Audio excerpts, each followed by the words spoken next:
Ini kadang-kadang sembahyang kagak, padahal sembahyang merupakan pokok Isra Mi'raj. Lihat kembali kepada Isra Mi'raj, tugas perintah yang Allah terima, yang Rasul terima dari Allah, sholat. Dan sholat itu langsung Rasul dipanggil. Kalau perintah zakat cukup pakai ayat, perintah sedekah cukup pakai ayat, perintah puasa cukup pakai ayat, perintah haji cukup pakai ayat. Begitu perintah sholat nggak kaci turun ayat, Rasulnya diundang. Itu namanya tugas khusus. RT ada RW. Kalau tugas dari lurah kagak penting-penting banget, kata lurah kirimin surat dah ke RT semua. Tapi begitu ada tugas khusus, kata lurah kumpulin semua RT dan RW di kelurahan ini. Kenapa? Berarti ada tugas penting dari lurah. Sama begitu juga ketika Rasulullah dapat perintah langsung dari Allah, ternyata ujung-ujungnya Allah mengingatkan bahwa kita punya kewajiban adalah sholat 5.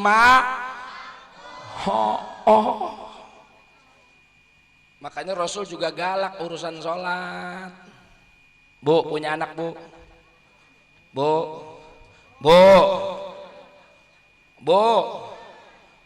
sholat gak bu? Sholat gak? Alhamdulillah. Makanya Rasulullah galak urusan sholat. Lihatin bu, kata Rasulullah, muru auladakum bis sholah, perintahkan anak-anakmu sholah kalau umurnya 7 tahun. Ibu punya anak umur 7 tahun suruh perintahin, muru. Kalau kata santri fil amr udah itu. Nah, sholat nah, ndo, sholat ndo, neng, sholat neng, nang, sholat nang. Kenapa emang? Udah zohor, udah asar, udah maghrib, udah isya, udah subuh, bangunin. Kalau dia belum mau, jangan diomelin, jangan dipukul. Kenapa? Baru 7 tahun. Tapi Rasul punya target 7, 8, 9. Begitu umur 10 tahun, andai kata anak itu dibangunin masih belum mau, Rasul perintahnya jadi 2. Wadribohum, pukullah mereka. Tuh fil amr lagi. Wadribohum, pukullah mereka. Anak umur 10 tahun dibangunin sholat, belum mau sholat, pukul.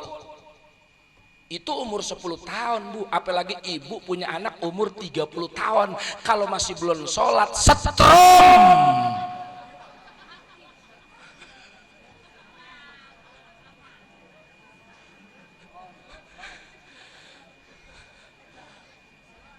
Ya iya, lu kudu galak. Ini kadang-kadang orang tua sekarang kalah sama anak. Betul bu? Kadang-kadang galakan anaknya. Emang anak haram jadah? Ya anak elu. Nak sholat nak, ntar mak nungguin iklan. Banyak nungguin iklan. Ntar mak lagi main HP. Sekarang apa lagi? Setan udah HP. Mau tidur HP, mau tidur HP, mau sekolah HP, mau berak HP. HP mulu. Betul? Anak akhir zaman emang begitu, susah. Makanya orang dulu lain sama orang sekarang. Kalau dulu orang jangankan diomelin, dipelototin sama orang tuanya udah takut. Saya orang Jakarta, aslinya orang Betawi, Tanabang. Dulu jangan kata orang kampung, orang Jakarta, orang Tanabang. Dulu saya masih kecil, nggak usah diomelin, baru dipelototin sama orang tua saya langsung merengket kayak ayam tetelo. Udah takut. Sekarang coba ibu jajalin pelototin anak ibu, jangan katanya melotot biasa, biji mata ibu sampai tumpah lagi. Kagak ngaruh, kalau kata anak muda kagak ngepek. Biar kata dipelototin, boro-boro dipelototin, diomelin aja ngomel balik. Emang apa mak? Emang apa mak? Gue pengen tabuk aja mukanya. Disuruh membayang jawab mulu. Giliran ujian diem bego. Makanya susah sekarang bikin anak soleha susah. Makanya kadang-kadang kalau cerita anak kagak soleh, anak soleh, saya inget cerita di dalam Ashabul Kahfi waktu Nabi Musa lagi berguru sama Nabi Khidir. Kan ada tuh di surah Al-Kahfi, iya kan? Iya aja dah, manggut-manggut aja udah, biar cepet udah malam nih. Ada peristiwa ajib tuh 3. Yang pertama Nabi Khidir bocorin perahu. Yang kedua anak kecil lewat dibunuh. Yang ketiga ada rumah mau doyong itu dibenerin. Ini yang kedua nih, anak kecil lewat dibunuh. Akhirnya Nabi Musa nanya, emang apa Tuan Guru? Akhirnya dijawab, lu tahu Musa, lu pengen tahu kenapa gue bunuh atau anak kecil? Karena anak kecil bapaknya orang bener, emaknya orang bener. Ini anak kecil kalau gede, kalau besar itu dia nakal, badung, bangor, brengsek, bajingan, tengik. Makanya kata Nabi Khidir, daripada gede jadi bajingan mumpung masih kecil, akhirnya gue bunuh aja. Saya suka berandai-andai itu. Ini kampung apa namanya nih? Pulau Kukut. Pulau Kukun. Andai kata Nabi Khidir ada di Pulau Kukun, kayaknya anak lu mati semua kayaknya. Saking susahnya sekarang buat jadi anak soleh, anak soleha. Kenapa tadi urusan sholat aja susah? Makanya kita berharap minimal kita mencintai Tuhan. Saya di antara lain permintaan kita urusan akhirat. Mudah-mudahan anak kita yang belum mau sholat, mudah-mudahan Allah gampangin biar pada sholat. Laki kita yang belum mau ke masjid, ke musolah, mudah-mudahan pada ke masjid, ke musolah. Bini kita yang belum pada sholat, mudah-mudahan pada sholat. Karena pengaruh orang yang kagak sholat itu sama kemuliaannya kayak binatang. Kalau ke binatang mulianya itu bukan dari sholat, dari postur tubuhnya. Kebo, tahu kebo? Itu mahal karena montoknya. Loh, mana yang montok? Kebo dilihat dari montoknya. Kenapa semakin montok semakin mahal? Kenapa? Karena dilihat dagingnya. Kenapa emang? Kalau kebo dipotong dagingnya buat bisa bikin semur, bisa bikin buat sop, kulitnya bisa buat bikin kikil, palanya buat bisa dagang bedog, buntutnya bisa buat gebugin orang, sampai tai-tainya kebo masih manfaat. Tapi kalau manusia dipotong, siapa yang mau makan daging lo? Dulu ada Sumanto, cuma udah insaf. Kenapa? Karena kemuliaan manusia bukan pada bentuk tubuhnya, tapi pada ibadahnya. Semakin dia rajin ibadah, kemuliaan di hadap Allah akan semakin nyala, sirnya semakin akan kelihatan. Kebo bisa manfaat, tainya jangan kata badannya, tainya. Makanya dulu ada cerita aki-aki mau ke sawah, itu udah bawa pacol, bawa parang, bawa karung. Cucunya nanya, Ki mau kemana Ki? Kong mau kemana Kong? Mau ke sawah. Cucunya nanya, mau ngapain Kong? Ki nyari tai kebo. Buat apaan Kong? Buat pupuk. Tuh tujuannya jelas. Begitu nyari tai kebo, nih aki-aki begitu dapat setengah karung, itu aki-aki kebelet beol. Itu aki-aki akhirnya beol dulu di tempat yang aman, dia berak dulu.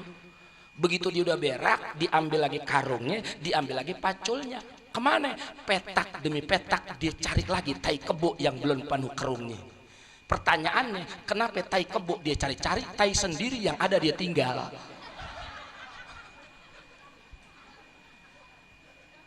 Ini isyarah namanya, isyarah. Ilamat kalau kata santri mah, bahwa kemuliaan binatang itu pada bentuk jenis zatnya.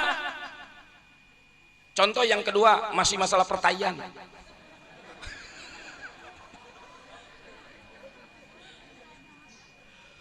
Ada orang jalan ngelancong bertiga. Itu kalau ngelihat, kalau nginjek tai orang ame tai kebo beda. Contoh yang pertama, nginjek tai orang. Tai orang kan rada licin. Awas jangan bilang pengalaman, gue tabok loh. Ada orang jalan bertiga nginjek tai orang, yang depannya jatuh pertama, dikepleset licin, gubrak. Begitu jatuh, darahnya naik ubun-ubun. Akhirnya dia ngomel, keluar dalam mulutnya cacian asik banget, sialan, brengsek, haram jadah, siapa yang berak di sini nih? Padahal yang berak mertuanya.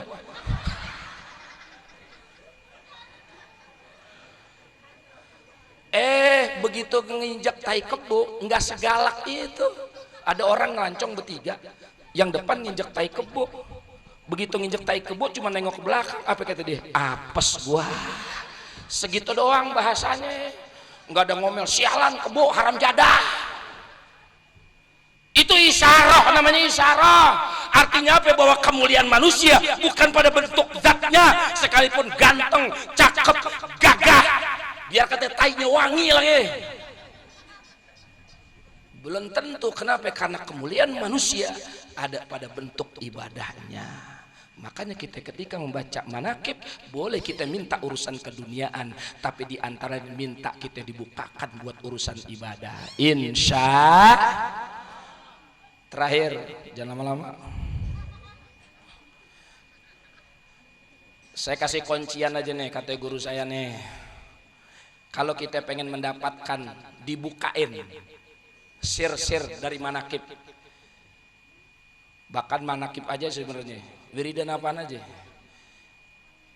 Ini dulu saya dapat wasiat ini dari Abah Haji Amin Cepetir almarhum wal maghfur lah. Beliau ngasih kuncian 3. Yang pertama tanemin, kalau kita dalam aurat, majelis aurat begini nih, termasuk salah satunya manakib, tingkatkan mahabbah. Yang kedua tingkatkan khidmah, baru nanti dikasih futhah. Futhah itu lobang, celak. Nanti ada futhatul ilmi, futhatul rizki, futhatul amal. Sebelum kita bicara futhah, kata guru itu yang pertama mahabbah, kecintaan kita nih tingkatkan sedalam-dalamnya. Mahabbah kita imma kepada Rasul, imma kepada aulia, imma kepada Tuan Syekh, termasuk kepada guru-guru kita, kepada khalifah. Mahabbah.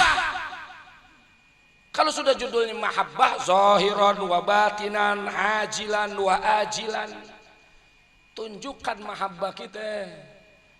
Kita berani. Kalau udah mahabbah kita tunjukkan, apaan yang mesti kita keluarin, itu namanya bentuknya khidmah. Khidmah itu pengabdian. Saya termasuk pengamal Jawahirul Ma'ani. Kalau di pesantren saya itu kumpul begini nih, itu ada salah satu yang ikut Ustadz Abdurrahman Barki. Beliau salah satu yang ikut ngebantuin baca Maman Qobah, Perman Qobah. Itu setiap malam Ahad pertama, malam Minggu pertama, besok nih jadwalnya. Maka waktu Kiranin pertama bilang malam Minggu acara di sini, saya kagak bisa. Kenapa? Itu rutinan saya di pesantren baca Jawahirul Ma'ani, Jawahirus Saniyah. Saya ngamalin juga, ame santri, ame jamaah, ame bapak-bapak, ibu-ibu, saya pengamal. Cuman saya ijazahnya belum lama-lama banget, baru tahun 2010. Belum sempat ketemu Romo, belum. Makanya kalau ada kawan-kawan saya yang udah ketemu Romo, saya cium tangan. Berarti dia udah dapat wasiat khusus, walaupun kadang-kadang dia belum ngamalin. Dan saya kasih tahu, kalau tadi cerita Tuan Khalifah, walaupun saya ngerti kagak, orang banyak kono-kononya. Kata Ki Busiri, Kiai ngerti kagak. Kok Kiai manggut-manggut, biar keren aja kalau disoting. Sedih Tuan Khalifah lagi cerita, saya manggut, ketawa. Ki Busiri nanya, Kiai ngerti? Kagak. Cuman saya agak sedikit paham karena lagi cerita soal manakib, kemuliaan, karomah, maziyah, karomah. Kalau sudah bicara karomah, saya ngerasain keluar biasaan Jawahirul Ma'ani, Jawahirus Saniyah. Mulai dari bikin pondok. Saya pernah cerita sama Kiai Ranin. Saya haul kalau ke Pasuruan, saya datang bukan hari H. Saya datang tuh 3 hari, 4 hari sebelumnya tuh hari H. Emang kenapa? Saya bilang sama Kiranin, saya pengen khidmat dulu di sono. Saya pengen jadi panitia. Waktu pertama saya datang ke sono, saya datang sama ponakan berdua. Saya bilang sama ponakan, lu jangan bilang-bilang kalau gue kiai, kalau gue ustad, lu diem aja, bilang aja gue kang ojek. Jadi begitu sampai Pasuruan, ya orang kagak tahu siapa saya. Jadi begitu ada penyusunan kerja bakti, saya ngikut. Disuruh angkat umbul-umbul ke depan, ke parkiran nomor 1, saya awong, nebang pohon, saya nebang pohon. Pembagian tugas berikutnya, dapetan suruh ngias makam, saya ngias makam. Itu namanya berkhidmat. Kenapa? Dulu di zaman Romo saya nggak sempat berkhidmat sama beliau.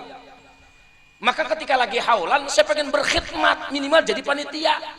Kerahkan tenaga, kerahkan keluarin urat, keringat buat tuan syekh, buat sahibul haul Romo, segitu doang. Maka kalau pengen ke ijabah hasil maksud tapi yang ente pada minta, yang sampean pada minta, khidmatnya tunjukin. Ini udah haul kagak datang, nyumbang kagak, minta hajat pengen diterima, tai apa? Dari mana jalannya?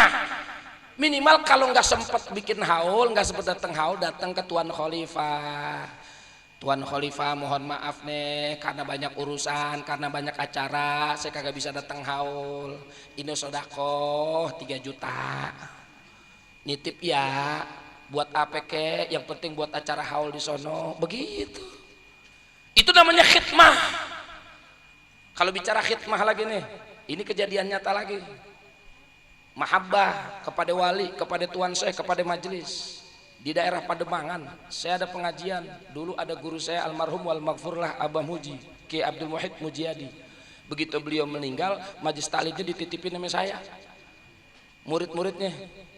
Nah, salah satu muridnya itu ada orang biasa, Kang Ojek, namanya Pak Ipin. Itu Pak Ipin ini Kang Ojek, suatu saat dia dapat undangan dari Bank BCA. Ternyata Pak Ipin ini dapat mobil Jaguar. Begitu karyawan BCA datang nyari rumah Pak Ipin, itu teman Pak Ipin yang mangkal di gang, itu sampai kagak percaya, ini bukan Ipin sini kali. Lah kagak mungkin Ipin dapat Jaguar, naik sepeda aja kagak bisa. Orang Kang Ojek, itu ngojek juga motornya diojekin sama orang, dia kagak bisa naik motor. Rumahnya kecil nih, Ipin ono kali orang Cina, tapi alamatnya ini. Ternyata bener Pak Ipin itu Kang Ojek. Akhirnya dianterin sama kawannya ke Bank BCA. Kalau menurut hitung-hitungan akal, kata orang yang sering nabung di BCA, nggak mungkin, karena biasanya orang yang dapat undian mobil itu yang saldonya sekian. Itu Pak Ipin emang ada di BCA, cuman duitnya kagak. Cuman kenapa keluar namanya dia? Yang lucunya lagi, kata yang nganterin itu sampai saking noraknya tuh Pak Ipin, begitu ke bank, masuk ke bank buka sendal. Kenapa? Saking licinnya katanya ubin bank, saking noraknya. Begitu dapat dia dipotong duit, udah gue kagak pengen, udah gue bagaimana kayak udah berapa dipotong terserah dah. Akhirnya dapat sekian puluh juta, ada pokoknya gede juga. Akhirnya dia daftar haji, dia daftar umroh, gurunya dikasih duit, dan termasuk saya tuh diikut sertain suruh ziarah 9 wali. Saya diajak, saya dikasih duit. Nah yang saya tanya gurunya nih, kenapa Pak Ipin bisa dapat begitu nih? Apa jawaban gurunya? Begini jawaban gurunya, karena dia, saya yakin beliau itu kalau ngaji, teman-teman yang lain belum datang, dia datang paling dulu. Nanti kelar ngaji, dia belum mau pulang paling belakangan. Kenapa dia datang paling dulu? Dia pengen ngeberesin majelisnya, pengen nyapuin dulu, pengen ngepelin, pengen gelarin karpetnya. Ntar pulang paling belakangan. Itu laki bini sama itu berdua. Karena pengajiannya bapak-bapak ibu-ibu. Itu bininya begitu juga. Itu nanti begitu kelar ngaji, dia gak mau pulang duluan. Dia belum mau pulang, kalau karpetnya dia gulung, dia sapuin lagi majelisnya, piringnya dia cuciin lagi, baru dia pulang. Bertahun-tahun kerjanya begitu tuh. Itu namanya khidmah. Saking cintanya sama majelis, cintanya sama guru, cintanya sama agama, dia tunjukin khidmah dia begitu. Ngasih duit kagak bisa, kagak punya duit, mau ngasih kue kagak punya, dia pakai tenaga, nyapuin majelis, ngepelin majelis, gelar karpet duluan. Ntar pulang paling belakangan, dia sapuin, dia gelurungin karpet lagi, dia cuciin mangkoknya, bertahun-tahun. Ternyata kemuliaannya di situ, dunianya dia dapat. Lah ketika saya tanya tujuan dia begitu, bertahun-tahun ada urusan begituan ya? Enggak, lillah, karena dia cinta sama gurunya, karena dia cinta sama gurunya, segitu doang. Gurunya udah meninggal. Kenapa? Ente kenapa begini? Karena gue cinta banget sama Abah Muji, sama Abah, cerita sama Abah. Saya kagak bisa ngasih duit Abah, saya kagak bisa bantuin Abah, makanya begini yang saya lakuin. Dia kagak kepengenan dapat duit begitu, saya kepengen, dia kagak ada kepikiran, dia cuman mahabbah, akhirnya khidmah. Makanya kalau kata guru, itulah baru dibuka futhah, lobangnya baru dikasih. Kalau lubangnya udah dikasih bocor udah. Futhatul rizki, futhatul ilmi. Sama santri begitu juga. Ada nih yang otaknya belel banget, dongoknya pakai tai-tai. Mana ada yang bobol tuh. Baca badakib, tunjukkan mahabbah, khidmahnya, nanti bakal dicerdasin sama Tuan Syekh. Gampang ngapal, cerdas. Kenapa emang? Futhah udah dikasih bolongan, biar dikasih ilmu, rezeki, amal. Insya mudah-mudahan ada manfaatnya dunia akhirat. Itu salah satu yang saya bagi-bagi cerita. Jadi ceramah saya banyakkan ceritanya karena berkaitan soal manakib. Karena manakib itu cerita manqobah riwayat, dan seperti apa yang saya alamin langsung, apa yang saya lihat langsung. Ada lagi futhatul ilmi ceritanya. Oh tapi udah midnight jam 12 malam. Cukup dah, mudah-mudahan ada manfaatnya dunia akhirat. Dan akhirnya kita berharap mudah-mudahan kumpulnya kita malam hari ini insya Allah dibukain keberkahan kemuliaan oleh Allah subhanahu wa ta'ala, dan kemuliaan Tuan Syekh Abdul Qadir Jilani Quddisa Sirrah mudah-mudahan diberikan kepada kita semua, amin ya rabbal. Kalau sudah kemuliaan kita, mudah-mudahan diberikan kemuliaan membimbing kita semua, dan mudah-mudahan guru-guru kita semua yang ada di dalam mudah-mudahan diberikan panjang umur berkah oleh Allah subhanahu wa ta'ala. Dan kita sebagai para muhibbin, para mudzakirin, para pecinta-pecinta, mulai dari pecinta Allah, pecinta Rasul, pecinta wali, pecinta guru, pecinta majelis, mudah-mudahan insya Allah kita mendapatkan keberkahan futuh oleh Allah dengan sebab kecintaan dan khidmah kita, amin ya rabbal. In uridu ilal islah mastata'tu wa ma taufiqi illa billah alaihi tawakkaltu wa ilaihi unib. Wassalamualaikum warahmatullahi wabarakatuh. Terima kasih atas tausiah agamanya. Mudah-mudahan apa-apa yang disampaikan bermanfaat dalam kehidupan kita sehari-hari. Amin amin ya rabbal alamin. Meningkat acara yang selanjutnya, yakni penutup atau doa yang akan dipimpin oleh Al Ustadz Nasruddin. Sebelum penutup atau doa, saya selaku pembawa acara tolong dibukakan pintu maaf yang seluas-luasnya bila ada kata-kata yang salah atau kurang tersusun. Akhir kalam, wabillahi taufiq wal hidayah. Assalamualaikum warahmatullahi wabarakatuh. Kepadanya waktu dan tempat, persilakan dengan segala hormat. Sallallahu Nabi Muhammad. Allahumma shalli wa sallim wa barik ala sayyidina Muhammadin fil awwalin wal akhirin. Sallim radhiyallahu ta'ala an kulli sahabat Rasulillahi ajma'in. Alhamdulillahi rabbil alamin. Allahumma shalli ala sayyidina Muhammad wa ala ali sayyidina Muhammad. Allahumma sallimna wal muslimin wa afina wal muslimin wahfazna wa iyyahum syarra masaibid dunya waddin wangsurna 'alal qaumil kafirin. Allahumma ij'alna wa auladana min ahlil ilmi wal khair wa la taj'alna wa iyyahum min ahli syarri wad dhair. Rabbana hab lana min azwajina wa dhurriyyatina qurrata a'yun waj'alna lil muttaqina imama. Rabbana atina fid dunya hasanah wa fil akhirati hasanatan wa qina adzabannar wa adkhilnal jannata ma'al abrar ya aziz ya ghaffar ya rabbal alamin. Wa sallallahu ala sayyidina Muhammad wa ala alihi wa sahbihi wa sallam walhamdulillahi rabbil alamin. Assalamualaikum warahmatullahi wabarakatuh.